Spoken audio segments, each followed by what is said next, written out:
बोलिए। सच्चिदानंद भगवान की जय, सद्गुरुदेव भगवान की जय। आज फिर से षट संपत्ति की चर्चा करने के लिए कहा, ठीक है? कोशिश करेंगे पूरा होता है कि एक बार फिर बोलिए। सच्चिदानंद भगवान की जय, सद्गुरुदेव भगवान की जय। जब हम भगवान को पाना चाहते हैं तो हम भगवान के लिए इच्छा जागती है हमारी, और ऐसा लगता है कि मनुष्य जन्म है, बड़ा कीमती है। इस जन्म में तो यही हमारा काम है कि भगवान को पालें जीते जी, मरने से पहले। तो हम बहुत कोशिश करते हैं, तरह तरह से कोशिश करते हैं, जानना चाहते हैं, भजन गाते हैं, याद करते हैं, ध्यान करते हैं, जो बनता है सब करते रहते हैं। लेकिन तब भी पाने में बड़ी मुश्किल पड़ती है, ऐसा लगता है पा नहीं सकेंगे।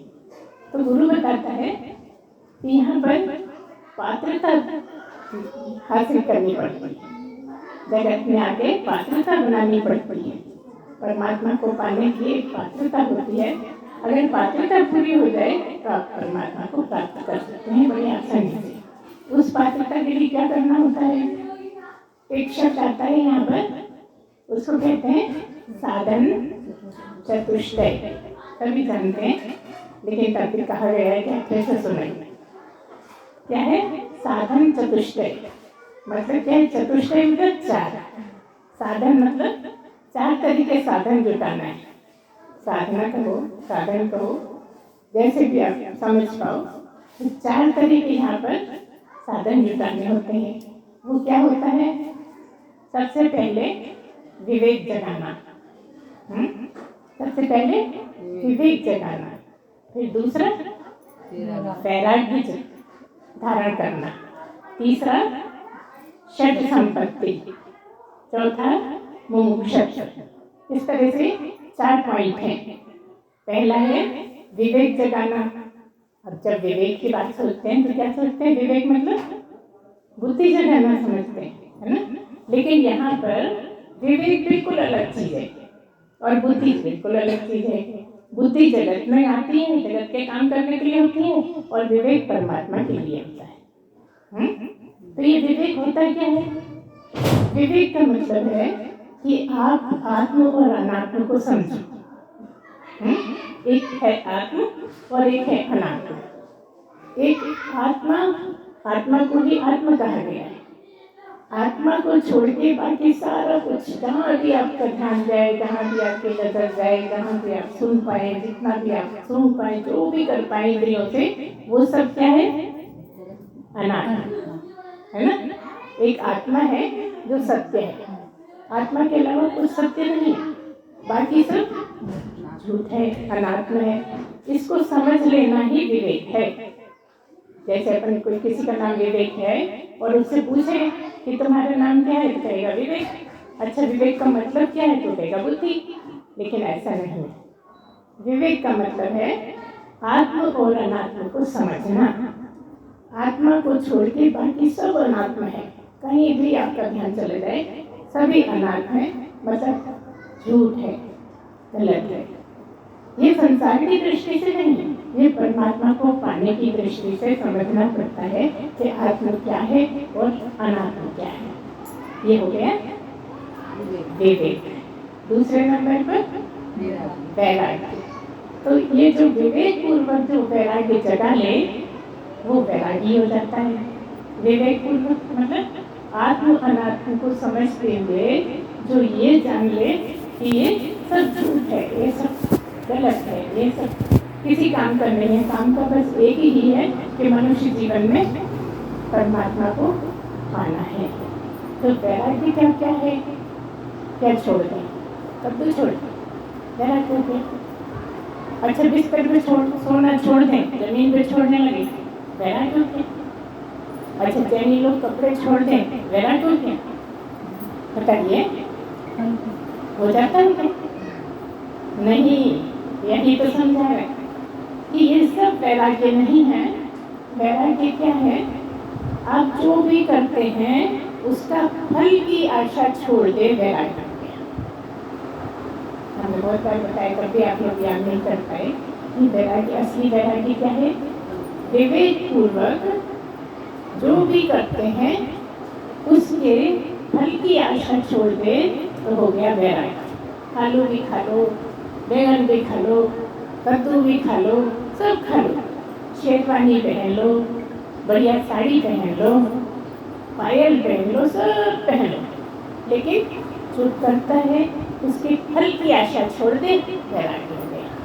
अब कुछ भी करते हैं तो फल की आशा तो लगी रहती है, तभी तो करते हैं, नहीं तो कहते क्या करेंगे करके। अगर आपसे किसी ने कहा कि ऐसा ऐसा कर लो, आपने कहा ठीक है, लेकिन इससे मिलेगा क्या? यही जवाब होता है ना कि कर तो ले और इससे मिलेगा क्या?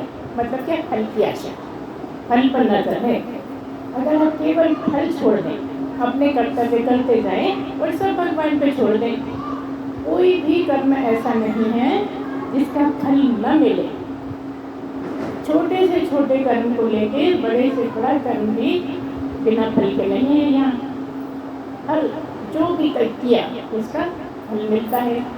अच्छे का फल सुख, बुरे का फल दुख, सीधी सी बात। जैसा जो करेगा वैसा बनेगा, ये सब जानते हैं और बोलते भी रहते हैं। तो क्या मतलब है? जो भी जैसा करता है वैसा फल मिलता है। और भगवान ने भी कह दिया कि मैंने तुझे मनुष्य बना दिया और भगवान को मुझे पाने के लिए मैंने तुझे मनुष्य बनाया है। अब तू जो भी करेगा उसका जिम्मेदार तू, मैं तो फल दूंगा, कर ले अपनी मर्जी। जो भी करना है मैंने स्वतंत्र तुझे अकेले को छोड़ा है। किसी भी जानवर को, किसी पक्षी को, किसी मछली को, किसी को भी फ्री नहीं छोड़ा भगवान ने, सबको परमात्मा ही चलाते।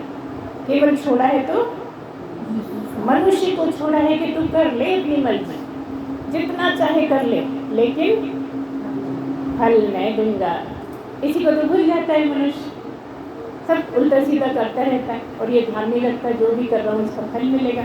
और जब दुख पड़ता है तो रोने लगता है कि भगवान ने हमारे साथ बड़ा बुरा किया है। यही निकलता है ना उनसे, भगवान ने हमारे साथ बड़ा बुरा किया है। क्या बुरा करता है भगवान किसी के साथ? जैसा हम करते हैं वैसा फल मिलता है, लेकिन हम दोष देते हैं परमात्मा को। तो यहाँ पर हम ये कह रहे हैं कि विवेक पूर्वक वैराग्य करने का मतलब ये है कि जो भी करते हो उसकी फल की आशा छोड़ दो, बस हो गया वैराग्य, है ना। ये 2 पॉइंट हो गए। तीसरा पॉइंट है षट संपत्ति। सब जानते हो, बोलो ना। तीसरा पॉइंट है षट संपत्ति। संपत्ति सब जानते हैं, है ना। धन को संपत्ति बोलते हैं और षट का मतलब है 6। संस्कृत में षट बोलते हैं 6 को। तो 6 तरह की संपत्ति, 6 तरह की संपत्ति का क्या करना है? कमाई करनी है। जगत में रहते 6 तरह की जो संपत्ति कमा ले, इतनी कमा ले, इतनी कमा ले कि बिल्कुल भंडार भर जाए, है ना। मन में वही, बुद्धि में वही, इंद्रियों में वही और सारी जगह बस वही वही। क्या? षट संपत्ति। वो क्या है? षट संपत्ति में पहली संपत्ति सम। इनको कमाना है, कमा कमा के खूब सारा इकट्ठा करना है। कहीं के लिए कमाना है? परमात्मा भी दिखते हैं। जब बाजार में जाते हो तो पैसे लेके जाते हो ना, बस अब इतनी बड़ी इच्छा कर रहे हो कि परमात्मा मिल जाए और जेब खाली, तो जेबें भरो, सूटकेस भरो, सब भर लो, घर भर लो। कैसे? षट संपत्ति से। दूसरे पहले नंबर पर सम, मतलब समता में रहना। दूसरे नंबर पर दम, दम मतलब इंद्रियों का दमन करना, मतलब कि अपने कंट्रोल में रखना। तीसरा क्या है? बोलो। तितिक्षा। तितिक्षा। तितिक्षा का मतलब क्या है? अपने को सहन शक्ति बढ़ाना, अपने अंदर सहन शक्ति का विस्तार करना, बढ़ाना। चौथे नंबर पर उपरति, है ना। उपरति का क्या मतलब है? भगवान से प्रेम करना, है ना। चारों में, तीनों में, चारों। पांचवा श्रद्धा, भगवान से श्रद्धा करना, भगवान की श्रद्धा में डूबे रहना। और छठा नंबर समाधान। अगर ये 5 कमाई कर ली, षट संपत्ति 6 कमाई है, अगर 5 कमाई कर ली तो छठे में क्या होगा? समाधान होने लगेगा। समाधान का क्या मतलब है कि जो गुरु बोलता है वो ठीक ठीक समझ में आए, क्योंकि जितने लोग बैठे हैं सब अपने अपने हिसाब से समझेंगे, है ना। किसी से पूछो, सब अलग अलग कमरे में ले जाओ, एक एक को बुलाओ तो सब अपने अपने हिसाब से बताएंगे कि हम ये समझे, दूसरे लेगा ये समझे, दूसरे बोलेगा ये समझे, मतलब समाधान अलग अलग करेगा। लेकिन यहाँ समाधान कैसे करना है? जो गुरु समाधान कराना चाहता है, जो गुरु कहना चाहता है, उसको जिसने समझ लिया तो समाधान हो गया। क्या मतलब? 5 तरह की संपत्ति अगर बहुत हो गई तो छठी संपत्ति अपने आप आ जाएगी, है ना। इस तरह से 6 तरह की संपत्तियां आपको भरना है, भंडार भरने। तो पहला हुआ सम मतलब समता में रहना, शांति में रहना। कोई किसी ने कुछ कह दिया, कुछ गलत बात हो गई, कुछ आपके साथ बुरा हो गया, तो अपनी शांति बनाई रखें। कितना कठिन है ना। चाहते तो हैं कि शांति बनाए रखें, लेकिन मौके पर मुश्किल हो जाती, याद ही नहीं रहता कि शांति बनाए रखना। तो सबसे पहले शांति में रहना, मतलब समता में रहना। जल्दी से एकदम भड़बड़ करके नहीं होना। ये क्या है? समता, सम। दूसरा है दम। दम मतलब इंद्रियों का दमन करना। अच्छा, जब भी हम दमन की बात करते हैं तो क्या कह देते हैं? आज तक कोई इंद्रियों का दमन कर ही नहीं पाया, बड़े बड़े महात्मा नहीं कर पाए, है ना। इंद्रियों का सीधा सीधा दमन करो तो कोई नहीं कर सकता, क्योंकि इंद्रियों का अपना स्वभाव है। इंद्रियां अपने अपने स्वभाव में जीतती हैं, अपने अपने स्वभाव में चलती रहती हैं। जैसे आँख का धर्म देखना, कान का धर्म सुनना, नाक का धर्म सूंघना, जीभ का धर्म चखना, और आपकी त्वचा। ये 5 हो गई इंद्रियां, है ना। कौन सी इंद्रियां हुई है? जल्दी बोलिए। ध्यान इंद्रियां। इसी तरह से कर्मेंद्रियां कौन कौन सी हैं? हाथ का धर्म करना, पैर का धर्म चलना, है ना। इस तरह से 2 हैं, एक स्वादिष्ठान और एक गुदा द्वार। 4 हो गए, और 5वां हाँ, इस तरह से 5 कर्मेंद्रियां हुई, 5 ज्ञानेंद्रियां हो गई। तो अपने अपने धर्म में सब जीती हैं इंद्रियां। तो इंद्रियों का दमन करना मतलब विवेक पूर्वक, विवेक और वैराग्य पूर्वक जब इंद्रियों का दमन करोगे तो इंद्रियां हो सकती हैं। मतलब क्या? विवेक पूर्वक जब होगा, दिमाग से सोच के करोगे तो फिर दमन हो जाएगा, और सीधा सीधा दमन करोगे तो नहीं होगा, कोई कर ही नहीं पाता। सीधा सीधा इंद्रियों को रोकना चाहे तो इंद्रियां तो इतनी पावरफुल है कि अपनी मर्जी कराई लेती है। मर्जी किसकी? मन की, है ना। मन ऊपर है, इंद्रियां नीचे है। सबसे नीचे कौन सी है? कर्मेंद्रियां। उससे ऊपर ज्ञानेंद्रियां, उससे ऊपर मन, उसके ऊपर बुद्धि, और सबसे ऊपर आत्मा। परमात्मा बीच में छूट गया, इसलिए आप लोग हो गए कंफ्यूज। बीच में अहंकार, मन, बुद्धि, अहंकार, और फिर परमात्मा। आप कहोगे चित्त क्यों छोड़ दिया? चित्त तो स्थूल है, चित्त कुछ करता नहीं। चित्त में तो आपकी यादें भरी हुई हैं। ये क्या है? मन, बुद्धि, चित्त, अहंकार क्या है? अंतःकरण। मतलब क्या हुआ? सबसे पहले शरीर, उसके बाद कर्मेंद्रियां, उसके बाद ज्ञानेंद्रियां, फिर अंतःकरण मतलब मन, बुद्धि, चित्त, अहंकार। 4 चीजों को मिला के अंतःकरण हुआ। और उसके बाद सीधा बहुत बहुत बहुत सूक्ष्म क्या है? आत्मा, मतलब परमात्मा।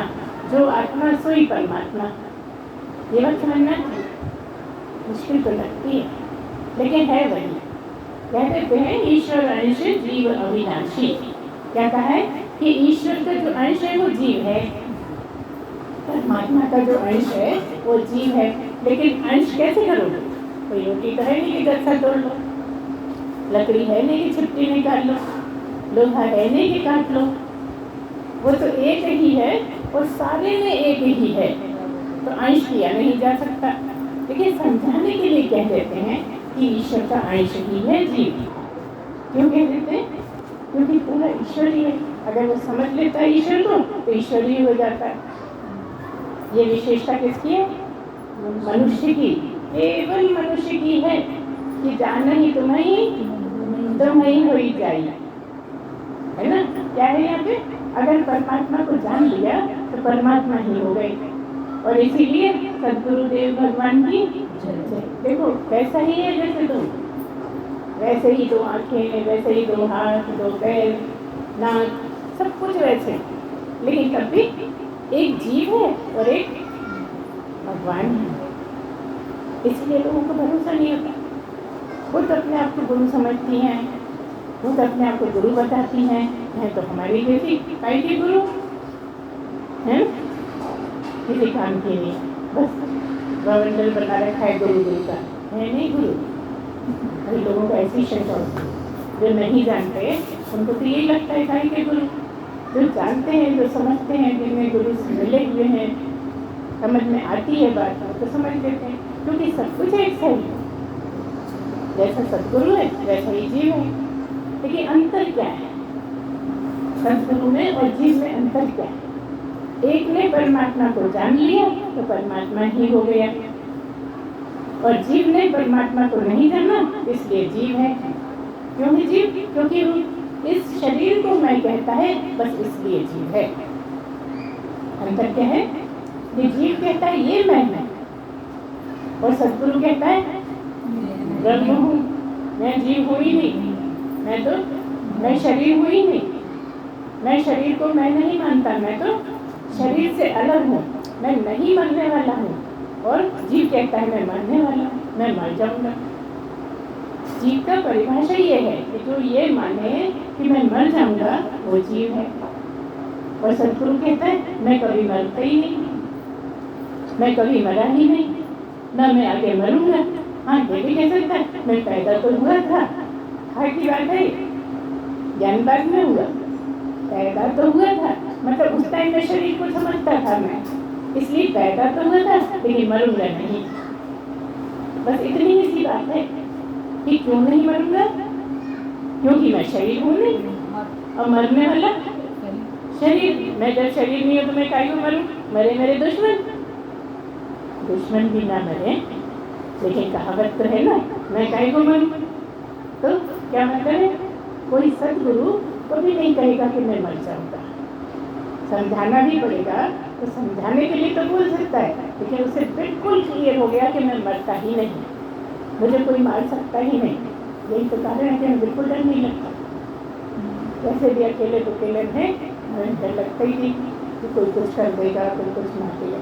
और इतना विश्वास परमात्मा पे कि जैसे वो ले चलेंगे वैसे चल लेंगे, जैसे वो रखेंगे वैसे रह लेंगे, जो खिलाएंगे वैसे खिलाएंगे, खा लेंगे। वो खिला रहे कि तुम खिला रहे बता?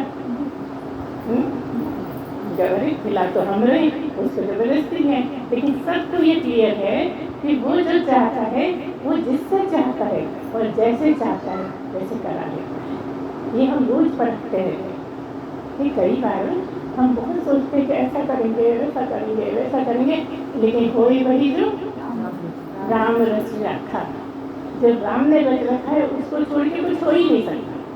मोहर हम अपने लगा लेते हैं कि हमने ऐसा किया, हम ऐसा करेंगे, हम अपने ही देंगे, मगर तो चलती है क्या है? इसीलिए हम क्या कहते हैं, वो जो है ना अभी गायक है भजन उधर सीता है, उसमें एक लाइन की हम अक्सर सुधार करते हैं, लेकिन कोई याद ही नहीं करता। हम कहते हैं कि एक क्या है, आशा एक राम जी से नहीं की, बाकी आशा छोड़ दे, एक ही आशा बना के रख कि परमात्मा से मिलना है। तो आशा एक राम जी की, आशा एक राम जी से नहीं, वो बिल्कुल गलत है। आशा तो तब भी बनी है, यहाँ जगत में इससे उससे कर रहे हैं और राम से कर, राम के लिए आशा कर ही मत, मैं सब करता रहूँगा तेरा। तब भी हम क्या करते, परमात्मा से आशा करने लगते हैं। जगत से छोड़ते हैं तो परमात्मा से कर लेते हैं। लेकिन क्या करना है? परमात्मा से नहीं करना है, परमात्मा को पाने की ही करना है। अगर जीवन में आपको एक ही आशा है कि मुझे तो परमात्मा को पाना है, तो आशा एक राम जी की, बाकी सारी आशा छोड़ दे। इस तरह से अगर आप समझे कि शिक्षा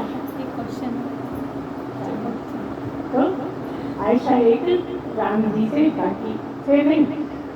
आशा एक राम जी की, आगे ध्यान रखेंगे सर, है ना? तो इस तरह से यह इंद्रियां आप अपने कंट्रोल में कर सकते हैं विवेक पूर्वक। विवेक और वैराग्य पूर्वक आप इंद्रियों को अपने कंट्रोल में कर सकते हैं। शुरू में हमने क्या कहा? इंद्रियां कंट्रोल में आती ही नहीं, तो विवेक अपनी जगह सही है। लेकिन अगर वैराग्य और विवेक पूर्वक करेंगे तो इंद्रियां अच्छे से कंट्रोल में आती हैं। जितना जरूरत है उतना इंद्रियों की उपयोग करिए, और जितने जरूरत नहीं है तो इंद्रियों को कहते हैं ना कि पैर काय के लिए, मंदिर जाने के लिए, तीर्थ जाने के लिए, हाथ काय के लिए, पूजा करने के लिए, फूल चढ़ाने के लिए, टीका लगाने की आदि आदि सब, है ना? बाकी सब कर, लेकिन पवित्र कैसे होंगे? इसी तरह से ऐसे ही सारे जोड़ लीजिए। सब अगर भगवान में इंद्रियां लग जाएं तो आप तो बड़ी आसानी से, क्योंकि पहले से ही हैं, ऐसा नहीं कि हो जाएंगे, हो जाएंगे नहीं, है ही। बस केवल इतना समझ में आ जाए कि मैं कौन हूँ। तो क्या समझोगे? जब कोशिश करोगे समझने की तो क्या पाओगे? इंद्रियों को कवर मैं ब्रह्म हूँ, है ना? अगर इतना समझ में आ गया कि मैं ब्रह्म हूँ तो सब समझ में आ गया। अब समझने को बचा ही क्या? क्यों हूँ ब्रह्म? क्योंकि मैं मरता नहीं, मरने वाला ये जो दिखता है। अच्छा, जब मर जाता है तो उसमें क्या बचा? बताओ, कुछ बचा? मिट्टी के अलावा कई बार कह भी देते हैं मिट्टी, है ना? लेकिन तब भी हम उसी को प्यार करते हैं, उसी को भाई, उसी को पिता, अपने अपने जैसे जैसे रिश्ते उसी को समझते हैं जो मर गया। और असली में जो चला गया, जो दिखा ही नहीं, तो कौन नहीं दिखता जगत में? सब दिखता है, एक परमात्मा ही नहीं दिखता, वही चला गया। बस हुआ क्या कि मनुष्य जन्म में बिना पाए चला गया, इतना ही अंतर हुआ ना। एक मरने वाले का क्या हुआ कि उसने पाया नहीं और चला गया, तो दिखता तो वो भी नहीं, लेकिन बिना पाए चला गया। अब उसको कब मिलेगा ये पता नहीं। इसीलिए बार बार कहते हैं कि मनुष्य जन्म में बस एक ही इच्छा कर कि आशा एक राम जी की, राम जी से नहीं, राम जी की आशा कर, बाकी सारी आशा छोड़ दे। अगर ऐसा सही में सारी जिंदगी बना रहे ना तो बिल्कुल कोई भी पा सकता है। बहुत आसान है। आसान क्यों है? क्योंकि एक ही तो काम है, बाकी सब तो आसपास का है। खाना खाना, बताओ कौन सा जीव है ऐसा जो खाना नहीं खाता? किसी का खाना घास है, किसी का खाना पत्तियां हैं, है ना? किसी का खाना कुछ और है, किसी का कुछ और है, लेकिन खाना सब खाते हैं, हम भी खाते हैं। क्या कमाई करा हमने? बच्चे पैदा सब करते हैं, हमने भी करे, क्या कमाई करती है? सब अपना अपना काम कर रहे हैं, हम अपना काम कर रहे हैं क्या? अपना काम भी तो नहीं कर रहे। हर चीज अपना अपना काम जैसा भगवान ने सौंपा है सब कर रहे हैं। अगर नहीं कर रहा तो केवल मनुष्य ही नहीं कर रहा, इनको नहीं हो ही नहीं, ये तो कर ही नहीं, कभी ना कभी सफल हो ही जाएंगे। लेकिन हमको करना क्या है?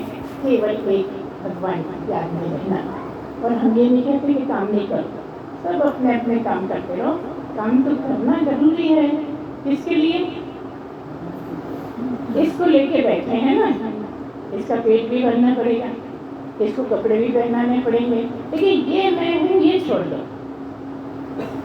नए कपड़े पहनता हूँ, इसको कपड़े पहनाना है। इसलिए हम कई बार क्या बोलते हैं कि सबसे ज्यादा सेवा की जरूरत इसको है।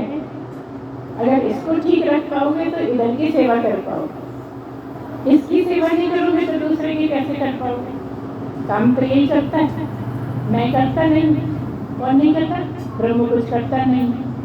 करने के लिए शरीर चाहिए, शरीर अकेला कुछ कर नहीं सकता, उसके लिए ब्रह्म चाहिए, है ना। अच्छा, ब्रह्म और शरीर हो तो भी कुछ हो नहीं सकता, उसके लिए अंतःकरण चाहिए। समझा जी ना, क्या है अंतःकरण? मन बुद्धि चित्त अहंकार ही करते हैं, है ना। जब मन होता है तो आप कुछ करते हो, आपको कुछ दिखा, उसको उठा ले, कौन कह रहा है? मन कह रहा है। हाथ में उठा लिया, मुंह ने खा लिया, है ना, ऐसे ही चलता है। आंखों ने देख लिया, फल का ठेला जा रहा था, आंखों ने देखा, मन ने कहा उठा, चल के उठाने लगे, सूंघने लगे, देखने लगे, चखने की इच्छा होने लगी, है ना। ये सब इंद्रियां करती हैं और आप डर खरीद देते हैं। तो ये सब काम कौन कर रहा है? शरीर कर रहा है, लेकिन बिना आत्मा के, बिना चेतन के नहीं कर सकता। शरीर करता तो दिखता है, लेकिन पीछे करने वाला कौन? परमात्मा, आत्मा, है ना। चेतन कौन है? जो चेतन है। तो इसलिए हम कह देते हैं कि सब जो करने वाला है वो ये तो है, लेकिन बिना आत्मा के कर नहीं सकता। कौन? ये। तो आत्मा भी है, ये भी है, और अंतःकरण भी है। जब तीनों होते हैं तब होता है। और कौन सा? आत्मा मतलब चेतन, चेतना। इसके लिए यहाँ पे बहुत सी जगह देखो, आत्मा, सच्चिदानंद, परमात्मा, चेतन, चैतन्य, बहुत सारे हैं, लेकिन मतलब एक ही है, लेकिन शब्द अलग अलग जगह काम आते हैं। चेतना कैसा है? अगर कोई कीड़ा मर गया तो आप कैसे जानोगे कि चेतन है? पैर हिला रहा होगा, पंख हिला रहा होगा, कुछ हिला रहा होगा तो कहेंगे चेतन। आपको हो सकता है बेहोश हो गया, तो सांस तो चली रही होगी, चेतन है तो, है ना। चेतन होने से ही सब कुछ होता है। अगर चेतन है तो होगा कुछ, और नहीं तो कुछ भी नहीं। ऐसे ही मन की बात है। मन कैसे चलता है? मन का मन कौन है? तुम्हारा मन है, ठीक है, लेकिन मन का मन परमात्मा, परमात्मा ही मन का मन है। यन मनसा न मनते ये न गुरमनोमतम। क्या कहा कि ये जो मन है ना, इसका भी मन परमात्मा है। ऐसा कहते हैं लोग कि मन का भी मन परमात्मा है। यन मनसा न मनते ये न गुरमनोमतम तदेव ब्रह्म त्वं विद्धि नेदं यदिदं उपासते। क्या कहा है कि वो जिसकी तुम पूजा करते हो ना, वो नहीं है परमात्मा। जिसकी तुम पूजा करते हो वो भगवान नहीं है। अब इसको कैसे मन मानेगा? इसको तो मान ही नहीं सकता ना। रोज पूजा करते हैं, रोज नहलाते हैं, रोज फूल चढ़ाते हैं, रोज टीका लगाते हैं, हार पहनाते हैं, कपड़े बदलते हैं, सब कर रहे हैं, और कहते हैं कि नहीं, वो नहीं है भगवान। वो कौन है? उसमें भी जो है, जो दिखता नहीं, वो है परमात्मा। जैसे आपके मन का भी मन परमात्मा, आपकी नाक की भी नाक परमात्मा, आपके कान का भी कान परमात्मा। वो है तो सुन पाते, शब्द सुन सकते, शब्द की बस है, एक बार देख लो बस। कोई अगर खत्म हो गया कहीं, बस एक बार देख लो, देख सकता है? क्यों नहीं देख सकता? क्योंकि कनेक्शन टूट गया। कनेक्शन था तो देख सकता था, सुन सकता था, चख सकता था, बोल सकता था, सब कुछ कर सकता था, लेकिन कनेक्शन टूट गया। तो जैसे यहाँ भी परमात्मा, यहाँ भी परमात्मा, हर चीज में परमात्मा, लेकिन यहाँ कनेक्शन नहीं, वही वही, क्योंकि फूल उसी से बने, सब कुछ उसी से बना। क्यों? इसका क्या सबूत है कि सब उसी से बना? क्योंकि जब कुछ नहीं था तो कौन था? एक परमात्मा था। जब कुछ भी नहीं था तो परमात्मा ही परमात्मा था। जब परमात्मा था तो बना किससे? किससे बना? परमात्मा से। बनाया किसने? परमात्मा ने। बन के क्या तैयार हो गया? परमात्मा।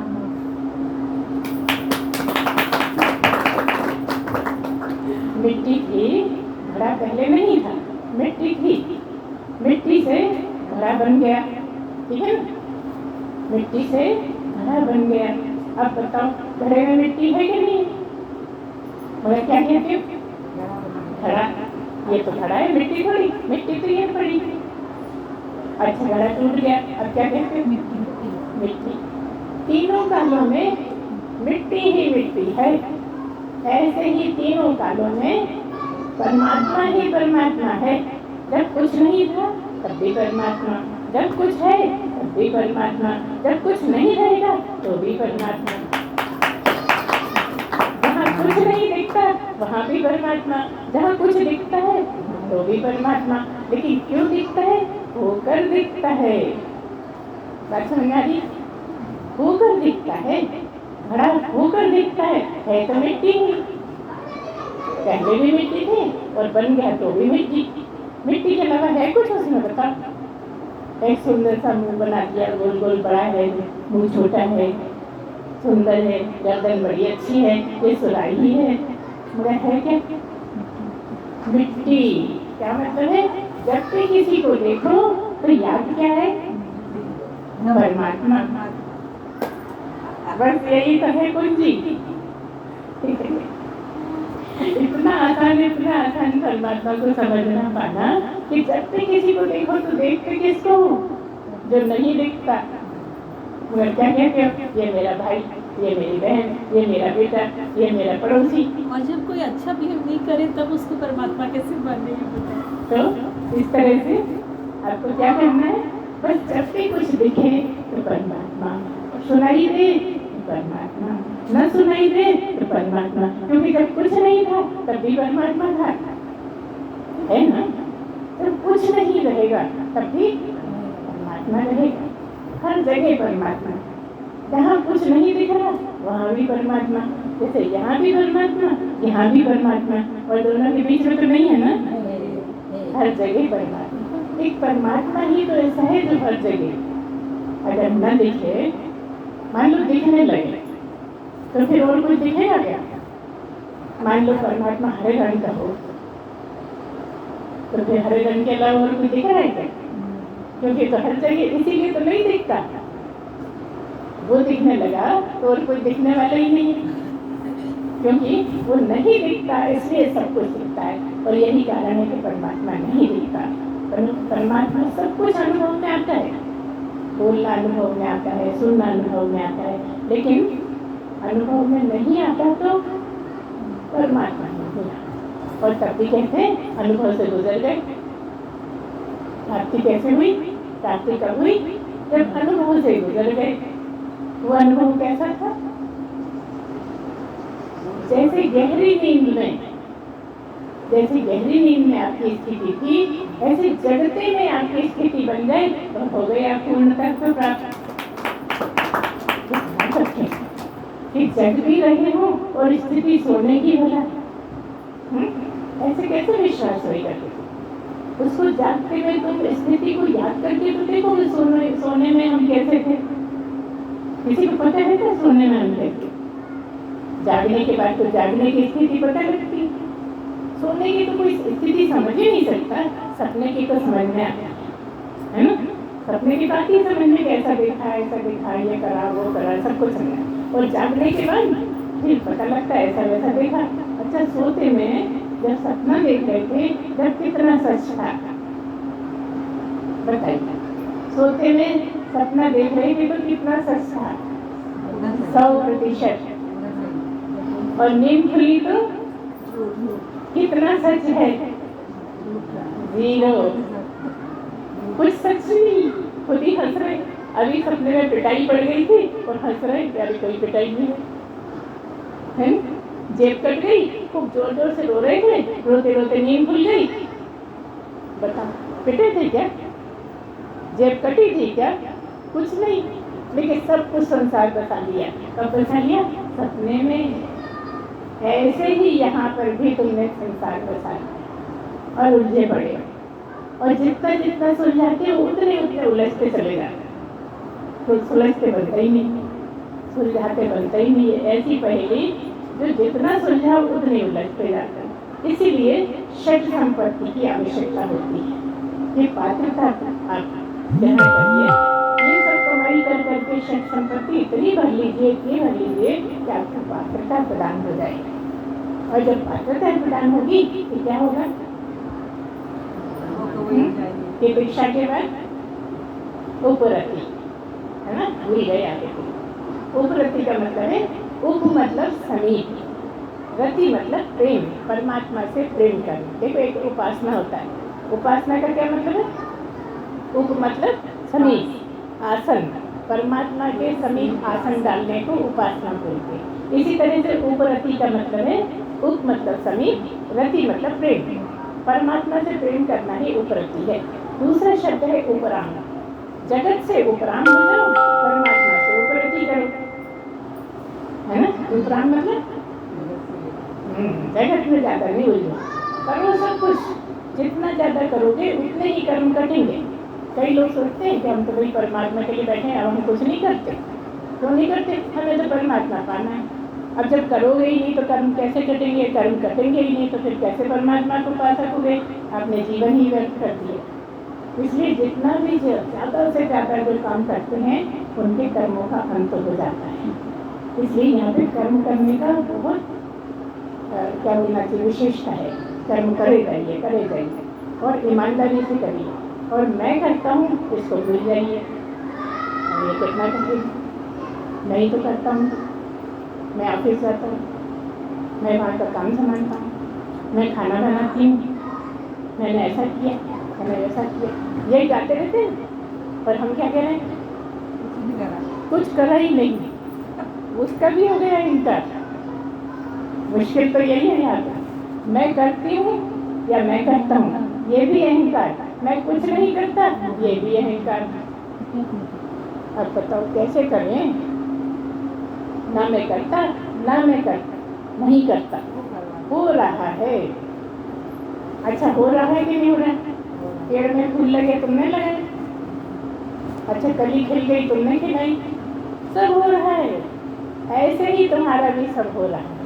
अच्छा कोई बड़ा हो रहा है तो रोज गर्दन पकड़ के उठाते होंगे, तभी तो बड़ा होता है। कोई बड़ा हो गया कैसे? कान पे से पकड़ के खींचते होंगे तब बड़े होंगे। सब हो रहे हैं। और कितने लोगों का तो ये सोचना है बस लड़का पैदा हो गया हो ही जाएगा, तो सिखाने की जरूरत नहीं। तो जो अपना कर्म था वो भी छोड़ दिया।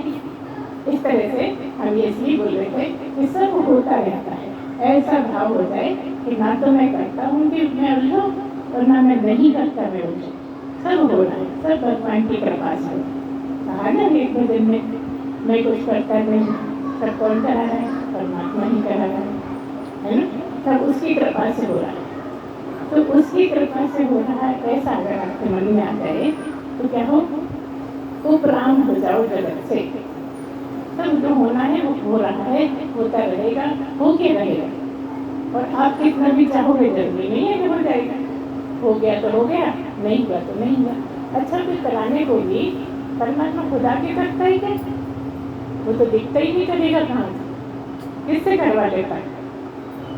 हमसे ही करा लेता है।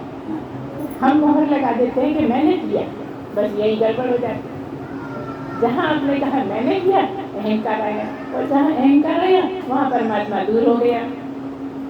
कैसी कैसी पहेली है, इतना कठिन। इस तरह से उपरति और उपराम एक ही पॉइंट है। इसके बाद श्रद्धा। आज में कमाई क्या है? भगवान से बहुत श्रद्धा करिए। श्रद्धा का मतलब है विश्वास, परमात्मा पे बहुत गहरा विश्वास। आप करके देखिए, हम बनने लगते हैं। जब हम पक्का विश्वास करते हैं ना, उस पर पूरा छोड़ देते हैं, काम करना नहीं छोड़ देते, चिंता छोड़ देते हैं कि वो सब संभाल ले, सब करेगा, है ना? तो अपने आप होने भी लगते हैं काम। आप करके देखिए, जिन्होंने भी ऐसा सोचा होगा उनको बिल्कुल स्पष्ट होता है कि हमने भगवान को छोड़ दिया, जैसा वो कराएगा वैसा हम कर लेंगे, और होता चला जाता है, सब अच्छा ही होता चला जाता है ना? इस तरह से क्या कहा? श्रद्धा बहुत गहरी। ये कौन सा पॉइंट हो? 5वां। अब 6वां पॉइंट। अगर ये 5 कमाई आपने बहुत ज़्यादा करी है ना, हमेशा ध्यान में रखे, ये कमाई से आपने सारा घर भर लिया है, तो क्या होगा? अब समाधान होने लगेगा। गुरु जो बोलता है उसका जो मतलब आपको बताना चाहता है वो समझ में आने लगेगा। अभी सबके अपने अपने मतलब, जिसको जो समझ में आता है वैसा मतलब लगा देता है, एक ही बात के बहुत से मतलब निकल जाते हैं। इस तरह से अब समाधान होना शुरू हुआ। जब समाधान होगा तो क्या होगा? चौथा पॉइंट याद करिए, 4 पॉइंट थे शुरू के, उसमें चौथा क्या था? मोक्षत्व। अब इतनी ज़्यादा बेताबी हो जाएगी भगवान से मिलने की कि आपको कहीं चैन ही नहीं पड़ेगा, कुछ अच्छा ही नहीं लगेगा। जब इतनी आपने संपदा कमा ली, इतनी संपत्ति हो गई, तो अब आपकी बहुत ज़्यादा उग्रता हो जाएगी भगवान को पाने की, भगवान को मिलने की, भगवान को समझ जाने की। और जैसे ही समझोगे तो क्या होगा? हो गए, जाना ही तुम्हें हो ही जाए। जागे ये था स्वप्न भ्रम जाइए। कैसे? जैसे स्वप्न खत्म हो जाता है, स्वप्न का भ्रम खत्म हो जाता है, जागते ही स्वप्न झूठा हो जाता है। इस तरह से ये जो हमारा अभी का स्वप्न है ये झूठा हो जाता है, और झूठा होते ही सतगुरु भगवान की जय हो जाता है ना। इस तरह से आत्मा को समझना, आत्मा को प्राप्त करना, आत्मा से अनुभव कर लेना, ऐसी स्थिति में आप सदगुरु भी हो जाते हैं, भगवान को पा लेते हैं। अब पाने के बाद कुछ करने को ही नहीं बचता। देखिए अभी तक तो हम ये करते हैं, वो करते हैं, हम सब करते रहते हैं, हम कितना करते हैं, कोई घर में करता ही नहीं है, कितनी बातें होती हैं। अब समझ में आ गया कि मैं कुछ करता ही नहीं, मैंने कुछ किया ही नहीं, सब हो गया जो भी होना है ना। अब मैं मरने वाला ही नहीं, अब मुझे कोई मार ही नहीं सकता। मारने का डर लगा रहता है ना कि कोई मार डालेगा, कोई ऐसा कर देगा, ये सब डर खत्म। जैसे ही आपको पूर्णता मिलती है तो किसी तरह का कोई डर होता ही नहीं, क्योंकि जो भी आया है सो जाएगा ही जाएगा, आया है तो जाएगा। और जो नहीं आया, जो सदा है, वो कहाँ जाएगा? वो कोई जगह ही ऐसी नहीं जहाँ ना हो। जो हर जगह रहता है वो कौन है? तुम तुम तुम, मगर ऐसे ऐसे नहीं, तुम, है ना। सब जगह वही एक ही है जो सब जगह रहता है। और जीव अंदर है तो बाहर नहीं, बाहर है तो अंदर नहीं, दो मंजिले पे है तो नीचे नहीं। लेकिन परमात्मा कहाँ नहीं? ऊपर भी है, नीचे भी है, बाहर भी है, अंदर भी है, आपके अंदर भी है, सबके अंदर है, सबके बाहर है ना। अंदर बाहर एक को जानो, ये गुरु ज्ञान बताइए। गुरु का ज्ञान क्या कहता है? सब जगह परमात्मा भरपूर है, परमात्मा के अलावा कुछ है ही नहीं। परमात्मा का दूसरा नाम क्या है? सत्य। जो सत्य पे चलेगा उसको परमात्मा मिल ही जाएगा, निश्चित है। सत्य पे चलने की कोशिश करें, सत्य पे चलेंगे तो आपको सब समझ में आ जाएगा। क्या समझ में आ जाएगा? सब गोविंद है, सब गोविंद है, गोविंद बिन नहीं कोई। सच्चिदानंद भगवान की जय, सद्गुरुदेव भगवान की जय।